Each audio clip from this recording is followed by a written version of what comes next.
चलिए आज एक हम टॉपिक देखते हैं, वो है राज्य व्यवस्था का।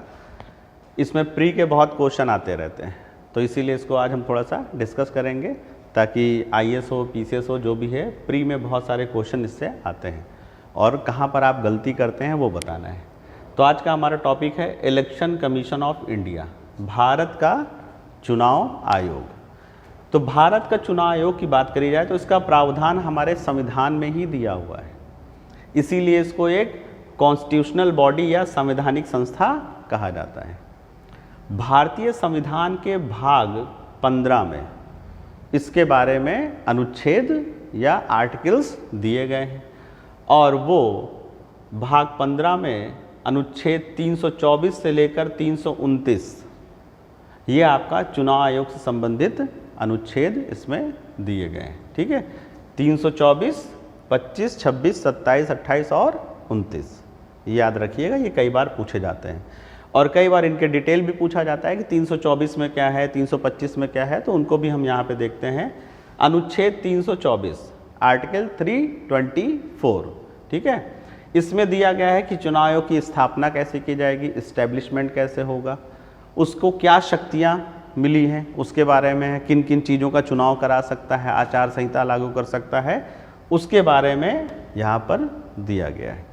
अगला आपका आर्टिकल अनुच्छेद है 325, आर्टिकल 325। इसमें दिया है कि जो चुनाव आयोग है एक सामान्य मतदाता सूची तैयार करेगा, एक है ना सामान्य मतदाता सूची तैयार करेगा और इस सूची को बनाते समय धर्म, लिंग, जाति के आधार पर कोई भेदभाव नहीं किया जाएगा, ना रिलीजन, ना जेंडर, ना ही कास्ट, कोई भी डिस्क्रिमिनेशन इस मतदाता सूची में इसके आधार पर नहीं किया जाएगा, ये इसमें दिया गया है। फिर अगला अनुच्छेद आपका 326, अनुच्छेद 326, ठीक है, इसमें दिया है कि कौन लोग मतदान कर सकेंगे, यानी वयस्क मताधिकार के बारे में, एडल्ट सफरेज के बारे में इसमें दिया है, जो कई बार बदलता रहता है। इस वक्त है कि जिसने 18 वर्ष की आयु पूर्ण कर ली है वो मतदान दे सकता है यानी 18 साल और उससे ऊपर के लोग इसमें मतदान करेंगे। पहले ये 20 वर्ष था, ठीक है, बाद में इसको 18 वर्ष कर दिया गया। फिर अनुच्छेद 327 आर्टिकल 327, इसमें दिया गया है कि संसद को कहाँ पर शक्ति है चुनाव से संबंधित कानून बनाने की, यानी संसद कानून बना सकती है चुनाव से संबंधित, वो शक्तियाँ इसमें दी गई हैं। अगला है आपका अनुच्छेद 328 आर्टिकल 328, इसमें दिया गया है कि जो राज्य के विधानमंडल है, जो लेजिस्लेचर है, स्टेट लेजिस्लेचर, उसको क्या शक्तियाँ हैं चुनाव से रिलेटेड, संसद को शक्तियाँ, उसके बाद जो राज्यों में विधानमंडल होते हैं, जो स्टेट लेजिस्लेचर होते हैं, उनको क्या शक्तियाँ इससे संबंधित दी गई हैं, वो आर्टिकल 328 में यहाँ पर दिया गया है। ठीक है, अंतिम है आपका 329 आर्टिकल 329, इसमें दिया गया है कि अगर चुनावी मामलों में आप जुडिशरी के पास जाते हैं, न्यायालय में जाते हैं, तो न्यायालय की शक्तियाँ किस सीमा तक उस पर लागू हो सकती है, उसकी सीमा यहाँ पर दी गई, लिमिट, इससे ज़्यादा न्यायालय हस्तक्षेप नहीं कर सकता, वो आपका अनुच्छेद 329 में दिया गया है। तो अनुच्छेद 324, 25, 26, 27, 28 और 29 इनको अलग अलग आपको तैयार करना है, तो ये आपके प्री में है ना, प्रारंभिक परीक्षाओं में काम में आएंगे। उसमें अब हमें ये देखना है कि जो चुनाव आयोग है, देखिए एक भारत का चुनाव आयोग है जो केंद्र पर काम करता है और राज्यों में भी चुनाव आयोग होते हैं, ठीक है, जो पंचायत वगैरह का चुनाव कराते हैं।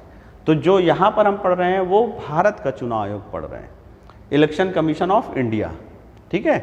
तो ये किसके किसके चुनाव करवाता है, तो उसकी शक्तियों में दिया गया है अनुच्छेद 324 में, ये लोकसभा के चुनाव करवाता है, ठीक है, ये राज्यसभा के चुनाव करवाएगा, विधानसभाओं के चुनाव करवाता है, राष्ट्रपति और उपराष्ट्रपति, यानी इन 5 के अतिरिक्त ये किसी और चीज का चुनाव नहीं करवाता है। नगर पंचायत, ग्राम पंचायत के चुनाव राज्य चुनाव आयोग करवाता है, भारतीय चुनाव आयोग नहीं करवाता है। ये कई बार आ जाता है। तो जो आपके लोकल गवर्नमेंट के चुनाव वगैरह होते हैं उनको ये नहीं कंडक्ट करवाता है। नगर पालिका के जो चुनाव होंगे उनको ये कंडक्ट नहीं करवाएगा। राज्य में सिर्फ विधानसभा के जो चुनाव होंगे, जैसे अब आपका इलेक्शन आ रहा है ना, 2027 में विधानसभा चुनाव उत्तर प्रदेश में होने वाले हैं, वो कौन करवाएगा? Election commission of India. ये यहाँ पर आपको याद रखना है। तो लोकसभा, राज्यसभा, विधानसभाएं, राष्ट्रपति, उपराष्ट्रपति। प्रधानमंत्री का चुनाव ये नहीं करवाता है। प्रधानमंत्री चुना जाता है एक लोकसभा या राज्यसभा सदस्य के रूप में, है ना, यानी राज्यसभा का जो सदस्य है वो भी प्रधानमंत्री बन सकता है। ठीक है, मनमोहन सिंह जब प्रधानमंत्री बनाए गए थे तो वो राज्यसभा के सदस्य ही थे, ये हमेशा याद रखिएगा। ठीक है, दूसरी तरफ इसकी संरचना अगर देखें तो शुरुआत में हमारे उसमें सिर्फ एक इलेक्शन कमिश्नर होता था।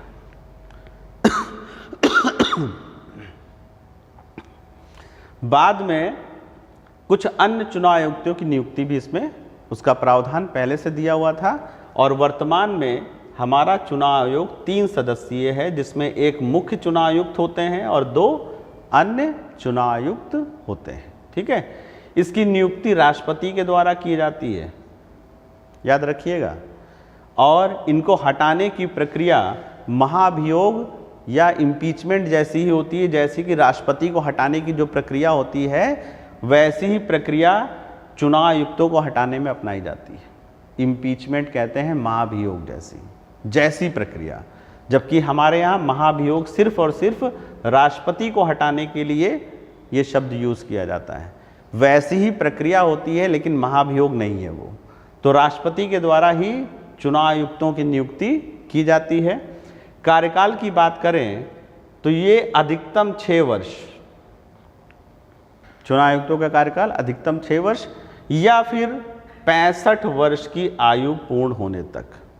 यानी अगर कोई 59 की एज में बना तो वो 6 साल यानी 65 वर्ष तक, यानी 6 वर्ष तो वो बन जाएगा, चुनाव आयुक्त बन जाएगा।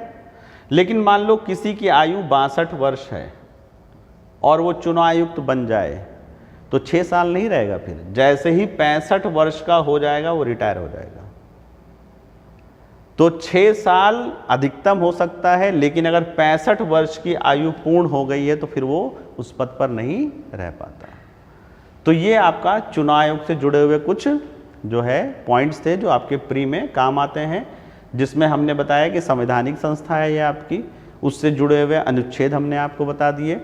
ठीक है, वो किन किन चुनाव को कंडक्ट करवाता है वो हमने बताया, संरचना कैसी है, नियुक्ति कौन करता है, कार्यकाल क्या होता है। इनको तैयार कर लीजिएगा, ये प्री में बहुत बार पूछे जाते हैं। ठीक है, कल हम नेक्स्ट टॉपिक इसके आगे का देखेंगे। ओके, ठीक है, धन्यवाद।